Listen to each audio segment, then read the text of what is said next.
जय हिंद। Today we will discuss about the topic renal failure. Renal failure medical में हम रीनल बोलते हैं किसको? किडनी को बोलते हैं।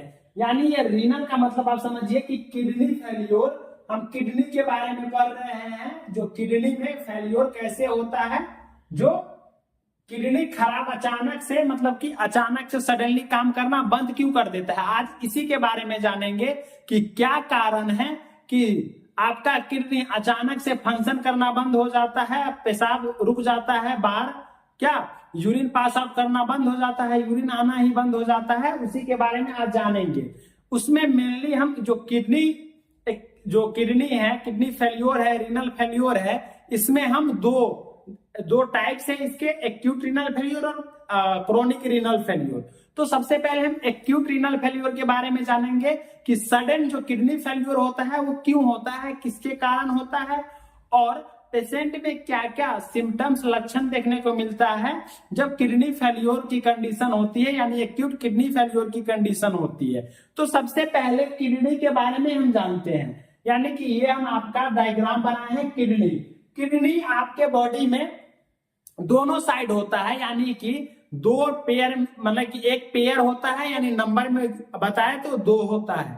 आपके बॉडी में किडनी कितने होते हैं? दो। यानी आपकी जो वर्टिब्रल कॉलम है उसके दोनों साइड किडनी प्रेजेंट होते हैं। एक किडनी राइट वाली थोड़ा अपर होती है और लेफ्ट साइड वाली थोड़ा लोअर पोर्शन, यानी कि लेफ्ट साइड वाली किडनी का लोकेशन क्या होता है, जो आपका थोरेसिक 12 से लेकर के लंबर 3 तक, वहां बीच में प्रेजेंट होता है आपका कौन सा? Left kidney. और इससे just slightly upper right side में आपका कौन सा होता है? राइट किडनी होता है। और किडनी की वेट की अगर हम बात करें, अगर हम किडनी की वेट की बात करते हैं, वेट ऑफ किडनी, तो पुरुषों में 110 ग्राम से लेकर के 175 ग्राम तक होता है, और इन मेल और फीमेल में बात करते हैं तो 115 ग्राम से लेकर के 155 ग्राम तक, ये फीमेल में इतना वेट होता है। अगर किडनी की हम जो स्ट्रक्चर की बात करें तो ये बीन शेप का स्ट्रक्चर होता है। कैसा? बीन की तरह होता है, सीम की तरह होता है, घुमा हुआ होता है, वो आप भी देखते हैं। ये दोनों साइड होता है, आप इधर भी बना सकते हैं सेम इसी प्रकार का। तो हम एक साइड जाने हैं और इसका हम इंटरनल स्ट्रक्चर के बारे में देख रहे हैं। ये जो किडनी है, आप नॉर्मल किडनी को लेंगे, नॉर्मल किडनी आपको कैसा देखने को मिलेगा? देखिए आपको हम बताते हैं। देखिए जब आप देखते होंगे ये नॉर्मल किडनी आपका होता है, कुछ इस प्रकार का होता है नॉर्मल किडनी। इस प्रकार का नॉर्मल किडनी होता है। इसमें ये आर्टरी वेन होती है, ये नॉर्मल किडनी है आपका। अगर आप नॉर्मल किडनी को कट करेंगे चाकू से तो आपका इंटरनल स्ट्रक्चर कुछ इस तरह से देखने को मिलता है। ये इंटरनल स्ट्रक्चर है, यानी कि जो किडनी है आपका उसका अंदर का स्ट्रक्चर है। अब अंदर के स्ट्रक्चर की हम बात करते हैं तो किडनी जो है, किडनी मुख्य काम क्या करती है? जो भी हमारे शरीर में जो ब्लड प्यूरिफिकेशन फिल्ट्रेशन का काम करता है तो कौन करता है? किडनी करता है। इसमें से जो भी हमारे शरीर में वेस्ट होता है, एक्स्ट्रा क्रेटिनिन होता है, एक्स्ट्रा जो हमारे शरीर में क्रेटिनिन एक्स्ट्रा होता है, बीयूएन एक्स्ट्रा होता है, वो सारे को क्या करता है? एक्सक्रीट आउट करता है, यानी वेस्ट प्रोडक्ट को निकालने का काम करता है हमारा किडनी। यानी हमारे शरीर का ये जो ब्लड होता है, ब्लड में जितने भी अशुद्धियां होती है उसको बाहर निकालने का काम कौन करता है? किडनी करता है। देखिए किडनी के ऊपर ही जस्ट प्रेजेंट क्या होता है? एड्रीनल ग्लैंड प्रेजेंट होता है। क्या प्रेजेंट होता है? Adrenal gland. ये एड्रीनल ग्लैंड है। किडनी के बाहरी स्ट्रक्चर को हम क्या बोलते हैं? किडनी के बाहरी स्ट्रक्चर को रीनल कैप्सूल बोलते हैं। रीनल इसलिए हम, क्योंकि मेडिकल में हम रीनल बोलते हैं किडनी को। ये रीनल कैप्सूल होता है। ये वाला जो पार्ट होता है, ये ऊपर वाला, इसको बोलते हैं रीनल कॉर्टेक्स। क्या बोलते हैं? रीनल कॉर्टेक्स की हम ओवरव्यू जान लेते हैं, फिर आप डिजीज कंडीशन के बारे में जानेंगे। और ये बीच वाला पार्ट को हम बोलते हैं, ये medulla, renal medulla, renal medulla. ये पिरामिड लाइक स्ट्रक्चर होता है, इसलिए इसको बोलते हैं renal pyramid, PYRAMID, renal pyramid. उसके बाद ये जो अंदर का स्ट्रक्चर है इसको बोलते हैं रीनल साइनस, रीनल साइनस।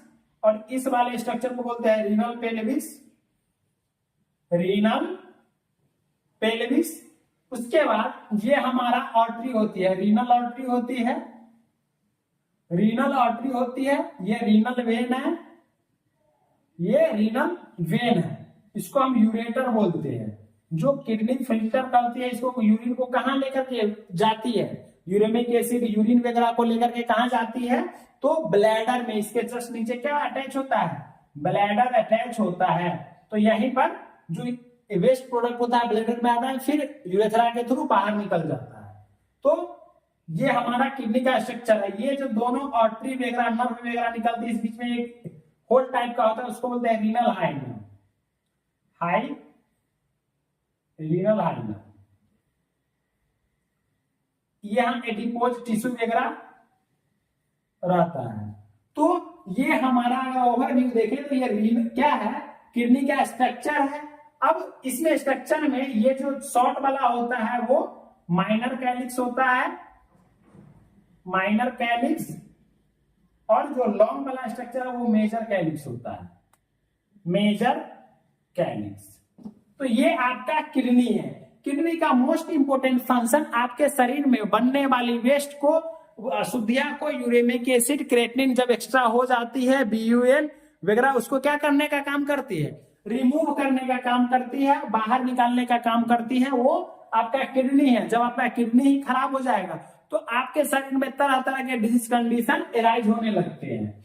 तो हम जानते हैं, देखिए कि जो रीनल फेल्योर क्या होता है, रीनल फेल्योर के कंडीशन में क्या होता है, रीनल फेल्योर एक कंडीशन है जिसमें किडनी फेल हो जाता है, remove metabolic and products from the blood and regulate the fluid and electrolyte and pH balance of the extracellular fluid. यानी कि जब किडनी खराब हो जाती है तो आपके शरीर में जो वेस्ट प्रोडक्ट्स है, उसके बाद ब्लड में बहुत सारे वेस्ट प्रोडक्ट होते हैं, यूरेमिक एसिड वगैरह होते हैं, इलेक्ट्रोलाइट होते हैं, एक्स्ट्रा इलेक्ट्रोलाइट होते हैं, उसको क्या रिमूव करना बंद कर देगी।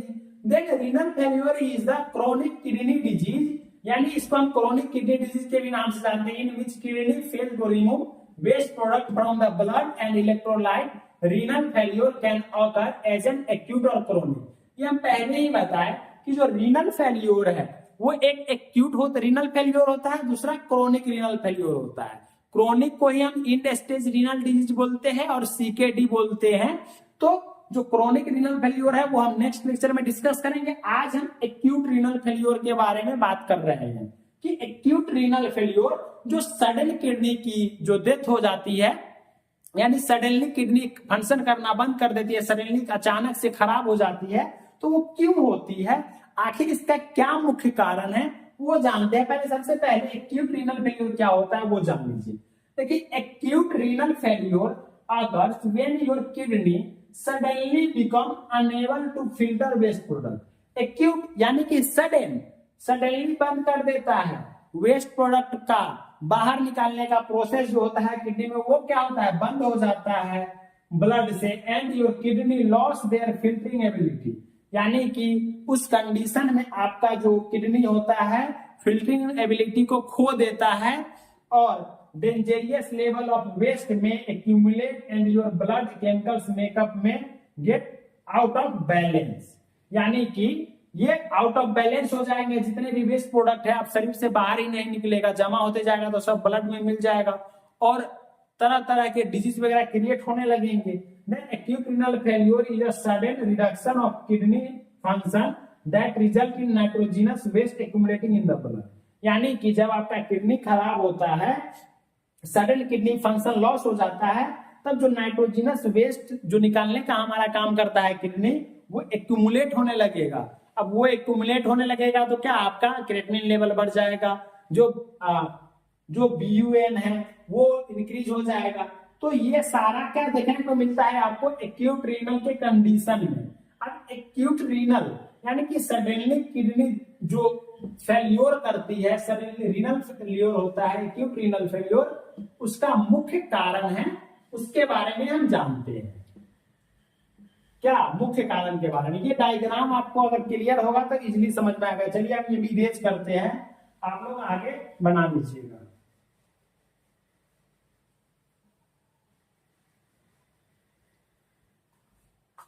देखिए जो इसका क्या, देखिए ये आपका क्या है, कुछ इसी प्रकार का क्या होता है, किडनी होता है। ये दोनों तरफ यूरेटर होता है। यूरेटर का क्या काम होता है, यूरेटर का काम होता है जो यूरिन वेस्ट प्रोडक्ट जो भी ये किडनी प्यूरिफाई करती है उसको कहां लाने का काम करता है, इसमें लाने का काम करता है। यानी कि ये ब्लेडर स्ट्रक्चर है, ये ब्लेडर में लाने का काम करता है और ब्लेडर से फिर यूरेथ्रा के थ्रू क्या करता है, स्प्लिट आउट करता है। लेकिन जब आपका किडनी खराब हो जाता है तो किडनी खराब होने के बाद ये जो फिल्टर कर रहा था, क्योंकि जो किडनी होती है आप उसमें जानते हैं नेफ्रॉन होता है। क्या होता है, नेफ्रॉन, NEPHRON, ये नेफ्रॉन, न्यूरॉन में, न्यूरॉन ब्रेन में होता है, किडनी में नेफ्रॉन होता है। अब नेफ्रॉन को अगर आप देखेंगे तो नेफ्रॉन का स्ट्रक्चर कुछ इस तरह के होता है। ये नेफ्रॉन का स्ट्रक्चर कुछ इस तरह का होता है। ये नेफ्रॉन का कुछ इस तरह का स्ट्रक्चर होता है। अब हम बताए थे कि यहां पर एक डायग्राम बनाए थे जिसमें हम ओपन करके बताए थे कि किडनी का स्ट्रक्चर कुछ ऐसा, ये ओपन करके जब हम देखते हैं तो उसमें कुछ ऐसा स्ट्रक्चर रहता है। ये ऐसा ऐसा कर लीजिएगा, ऐसा स्ट्रक्चर रहता है। इसी के जस्ट ऊपर में ये जो आप हम बनाए हैं ये बहुत महीन रहता है, यानी कि मिलियन ऑफ मिलियन इसमें क्या नेफ्रॉन पाया जाता है और यहीं से फिल्ट्रेशन का काम होता है। तो जो किडनी खराब हो जाती है तो उसमें ब्लड की एब्सेंस होने के कारण खराब होती होगी। जो ब्लड अगर नहीं आएगा तब खराब हो जाएगा। तो यानी कि अगर हम ब्लड नहीं आएगा तो वो किस में आएगा, जो आप ये क्या बोल सकते हैं आपको,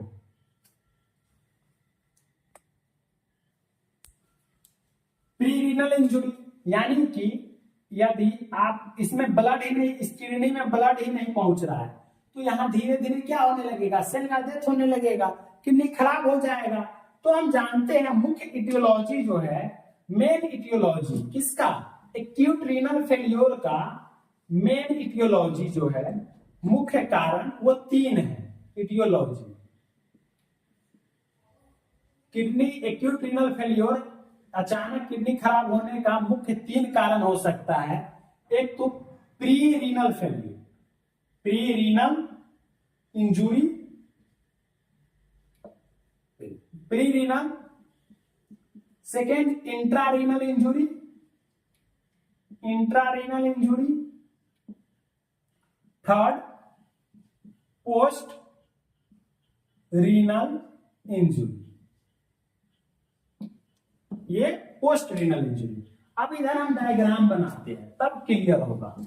क्या ये प्री रीनल है, जो प्री रीनल यानी कि किडनी आपका पहले से खराब नहीं रहता है, ये आपका किडनी प्रॉपर फंक्शन कर रहा होता है।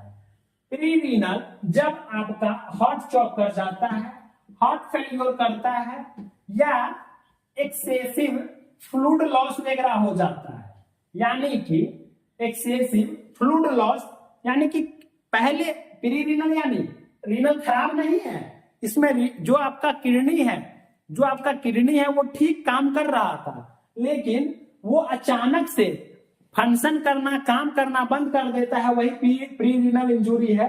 प्री रीनल इंजुरी में क्या आ जाएगा, प्री रीनल इंजुरी में आ जाएगा जैसे हाइपोवोलेमिया,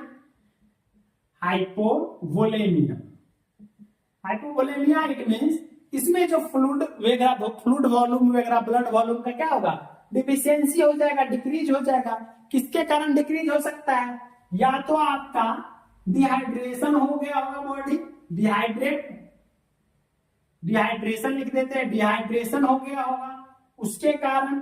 जैसे बर्न हो गया है, बर्न वाले पेशेंट को भी जो जल जाता है उसको भी उसका भी फ्लूइड क्या होता है, बहुत अमाउंट में लॉस हो जाता है। या सीवियर डायरिया वगैरह हो गया है, क्या सीवियर डायरिया, सीवियर डायरिया के कंडीशन में। तो इन सारे कंडीशनों में क्या ये प्रीरिनल और प्रीरिनल में और क्या क्या आ जाएगा, जैसे कि कार्डियक टेम्पोनेट वगैरह आ जाएगा, और कार्डियक डिक्रीज कार्डियक आउटपुट लिख सकते हैं आप, डिक्रीज कार्डियक आउटपुट, ये सब इटियोलॉजी ही है। Cardiac output, decrease cardiac output में हाइपोटेंशन वगैरह हो सकता है, यानी कि प्रॉपर ब्लड का नहीं हो सकता है, डिसेंथमियाज हो सकता है, क्या पहले चलिए इसमें लिखते हैं एमआई हो सकता है, मायोकार्डियल इन्फेक्शन के कंडीशन हो सकता है, उसके कारण भी क्या पेरिनियल इंजुरी हो जाएगा, और एक्यूट रीनल फेलियर क्या हो जाएगा, कॉज हो जाएगा। देन सीएचएफ हो सकता है, कंजेस्टिव हार्ट फेलियर का कंडीशन बन सकता है, डिसेंथमियाज का कंडीशन बन सकता है, डिस ARRY एरिथमियाज, डिसेंथमिया से कंडीशन हो सकता है।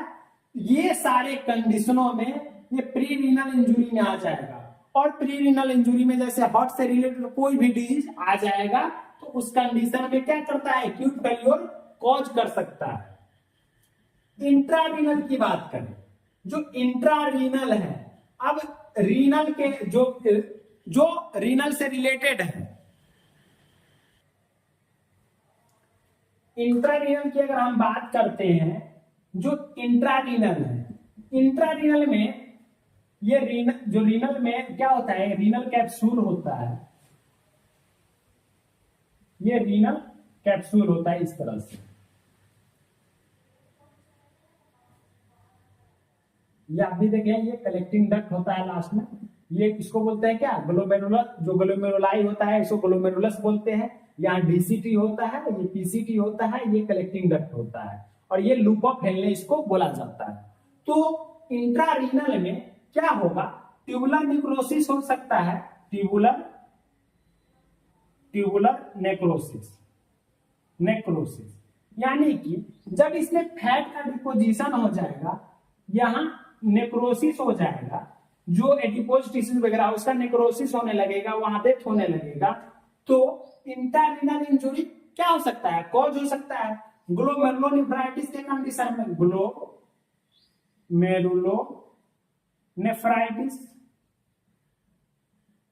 नेफ्राइटिस के कंडीशन में। इसमें अगर ज्यादा क्या होगा, इन्फ्लामेशन वगैरह हो गया, इसमें ज्यादा क्या होगा, कंजेशन वगैरह हो जाएगा, तब हमारा इंट्रारीनल इंजुरी कॉज करके एक्यूट रीनल फेल्योर कॉज कर सकता है। और अदर में हम बात करते हैं जैसे एक्सेसिव, जैसे डायबिटिक्स वगैरह लेता है, डायबिटिक्स का क्या काम होता है, डायबिटिक्स का काम होता है कि आपके शरीर जो फ्लूइड बन रहा है उसको बाहर निकालना एक्सेसिव अमाउंट में, तो एक्सेसिव अमाउंट में क्या करता है, बाहर निकालता है।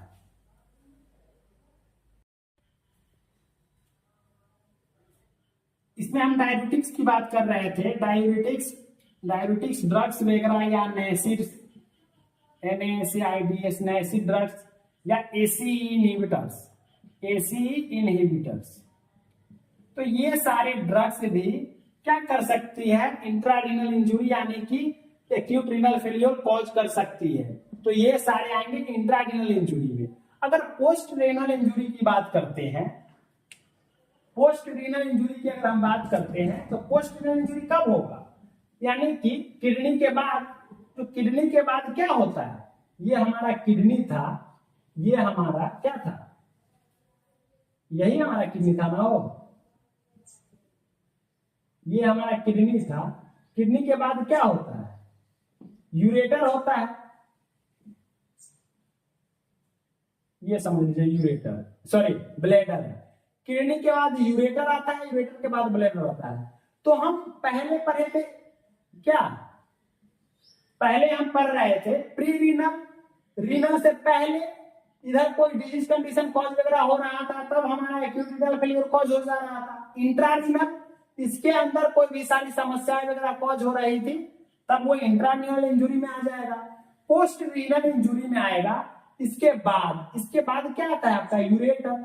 जैसे कि यूरेटर में कोई प्रॉब्लम हो गई, यानी कि यूरेटर में स्टोन वगैरह हो गया, क्या हो गया यूरेटर में, ये लिख लिया आप। चलिए स्क्रीनशॉट ले लीजिए, फिर आगे डिस्कस करते हैं।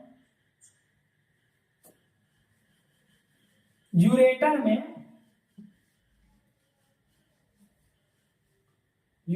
में जब स्टोन वगैरह हो जाएगा, इसमें जब स्टोन वगैरह हो जाएगा तो यहां पर प्रॉपर फ्लो होगा यूरिन का, नहीं हो पाएगा। इसके कारण इधर ज्यादा क्या हो जाएगा, बढ़ने लगेगा। वहां जो भी फिल्टर करेगा किडनी, तो वो क्या होगा, पास आउट नहीं करेगा, बाहर नहीं आने देगा, ब्लेडर में नहीं आने देगा। इसके कारण हमारा पोस्ट रीनल इंजुरी है वो क्या होगा, कॉज होगा। यानी कि पोस्ट रीनल इंजुरी, जो पोस्ट रीनल इंजुरी की बात कर रहे थे, जिसमें क्या बोल रहे थे, किडनी ट्यूमर,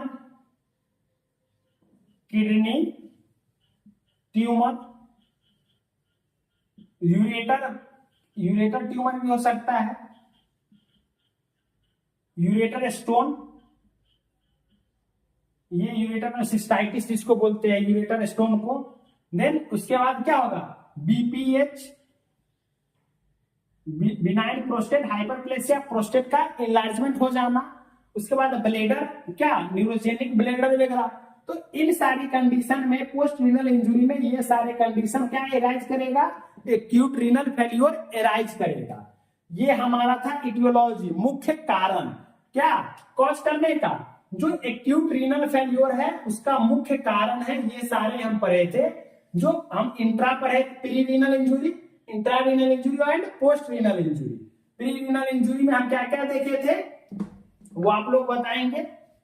क्या देखे थे प्री रीनल इंजुरी में, कि जब हार्ट से रिलेटेड कोई प्रॉब्लम समस्या क्रिएट हो रहा था, उसके कारण हो सकता था, डिहाइड्रेशन के कारण हो रहा था, उसके बाद एक्सेसिव जो सीवियर डायरिया है उसके कारण हो रहा था। इंट्रा रीनल में हम बात कर रहे थे, तो इंट्रा रीनल में जैसे कि उसमें क्या ट्यूबुलर नेक्रोसिस वगैरह हो गया था, नैसिक ड्रग्स वगैरह लेने के कारण, तो वो हमारा था इंट्रा। और पोस्ट रीनल में आप जान गए किडनी स्टोन वगैरह ये सब। अब हम जानते हैं रिस्क फैक्टर्स के बारे में। किसके risk factors, acute renal failure है उसके रिस्क फैक्टर्स। ये ज्यादातर ओल्ड एज, क्या एडवांस एज लिख सकते हैं आप, एडवांस एज वाले व्यक्ति में ज्यादातर ऐसा समस्या देखने को मिलता है। कभी कभी किसी को क्या होता है, अचानक से क्या होता है, पेशाब आना ही बंद हो जाता है, यानी कि एन्यूरिया की कंडीशन उत्पन्न हो जाती है। जब आपके यूरिन में ब्लड आता है उस टर्म को क्या बोलते हैं, हिमेचुरिया बोलते हैं। नाइट में अगर ब्लड आता है तो उसको नॉक्चुरिया बोलते हैं, थोड़ा थोड़ा करके आता है। अगर ब्लड की अमाउंट कम जाती है तो क्या बोलते हैं, ओलिगोयूरिया बोलते हैं। अगर ब्लड की कंडीशन जब बढ़ जाती है, ज्यादा ब्लड निकलने लगता है, उसको क्या बोलते हैं, पॉलीयूरिया बोलते हैं। तो इन सारे का जो ये है मुख्य कारण है, मुख्य क्या है, ये सब सिम्टम्स था उसका। ये उसके बाद हम इसमें क्या है, डायबिटीज वगैरह लेंगे रिस्क फैक्टर में। डायबिटीज, हार्ट डिजीज कोई भी हो सकता है, क्या हार्ट डिजीज, या आपके आर्म्स और लेग्स में स्वेलिंग आ गया हो, arms and legs swelling, SWELL swelling लिख दीजिए आप। आर्म्स एंड लेग्स में स्वेलिंग आ गया, तो ये सारे क्या है, रिस्क फैक्टर्स है किसके कॉज करने में, एक्यूट रीनल फेलियर को कॉज करने में। ये सारे है रिस्क फैक्टर्स। नेक्स्ट क्लास में हम साइन एंड सिम्टम्स के बारे में डिस्कस करेंगे। किसके sign and symptoms, acute renal failure का, और डायग्नोस्टिक इवैल्यूएशन, देन मैनेजमेंट के बारे में डिस्कस करेंगे। आई होप सभी लोगों को ये समझ में आया होगा। क्लास समझ में आया है तो लाइक कर लीजिए, और सब्सक्राइब नहीं किए हैं तो सब्सक्राइब कीजिए। और कमेंट में आप कुछ भी पूछ सकते हैं, आप मतलब कि कोई भी टॉपिक अगर आपको डाउट है तो उसमें कमेंट कर सकते हैं। Thanks for watching.